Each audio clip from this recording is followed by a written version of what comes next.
Bonjour à toutes, bonjour à tous. Je ne pouvais pas être présente avec vous aujourd'hui, mais je tenais à vous adresser ce message pour cette conférence sur l'atténuation, l'adaptation et l'importance de l'action des collectivités locales en la matière. Merci de me donner la possibilité d'intervenir et merci à toi, cher Lionel, pour l'organisation de cet événement et pour ton engagement constant sur ce sujet si important. Car oui, ce sujet est central, il y a urgence. Urgence face aux vagues de chaleur, aux inondations, au recul du trait de côte, à la fonte des glaciers, à la pression croissante sur notre ressource en eau et face aux nouveaux risques pour notre agriculture.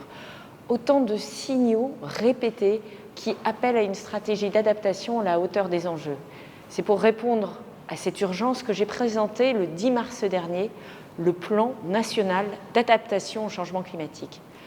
Ce plan, il s'inscrit pleinement dans la planification écologique engagée en 2022, une action d'ensemble pour atténuer, décarboner et s'adapter. Mais pour réussir, la planification doit partir du terrain, car les dérèglements écologiques touchent tous nos territoires et les collectivités sont en première ligne. C'est pourquoi j'avais annoncé que la territorialisation de ce plan était une de mes priorités pour l'année 2025. Promesse tenue.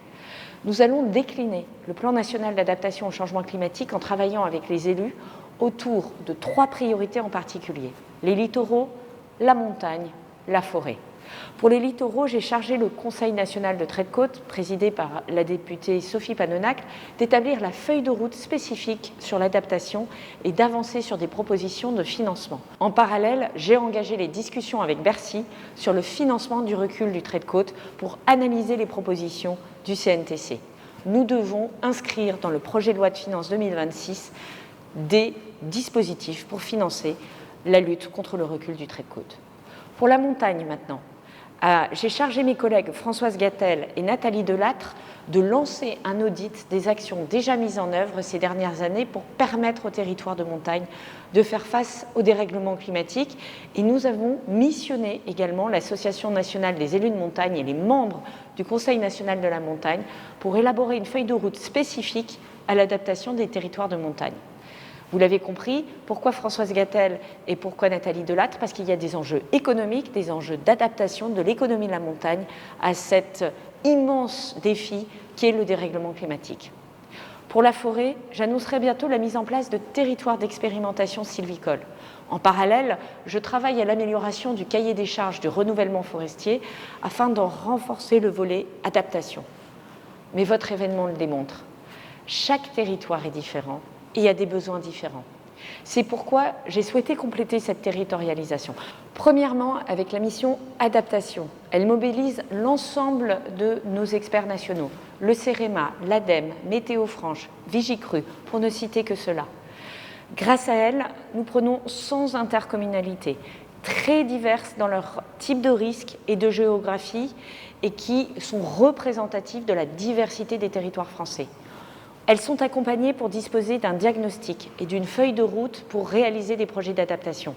Et ces 100 diagnostics et ces feuilles de route pourront être partagés avec l'ensemble des autres territoires pour que chacun puisse retrouver des éléments qui soient le plus proches de sa réalité pour pouvoir ensuite adapter et copier-coller ces stratégies spécifiques. Ensuite, j'ai demandé à tous mes opérateurs de compiler et mettre à disposition toutes les données dont ils disposent sur le dérèglement climatique. Par exemple, la ligne du trait de côte 2050, 2070 et 2100. Les limites de risque de submersion marine pour les mêmes échéances. Les projections sur la santé de nos forêts à 2050. La cartographie des îlots de chaleur ou la cartographie des nouveaux risques d'inondation. La météo en 2050, et je peux multiplier les exemples. La territorialisation passe également par le fait de travailler au niveau des COP territoriales pour inclure un volet spécifique sur l'adaptation qui complète le volet atténuation, c'est-à-dire baisse des émissions de gaz à effet de serre. Plusieurs d'entre elles ont déjà commencé à s'en saisir et je m'en réjouis. Pour soutenir cette dynamique, je participerai très prochainement aux COP territoriales. Il faut enfin, évidemment, des moyens financiers. C'est l'objet du fonds Barnier, c'est l'objet du fonds vert. Et je veux qu'on puisse sécuriser ces financements pour vous donner de la visibilité. Je vous souhaite à toutes et tous des échanges passionnants et une excellente conférence. Vous l'avez compris, sans vous, rien n'est possible. Je compte sur vous.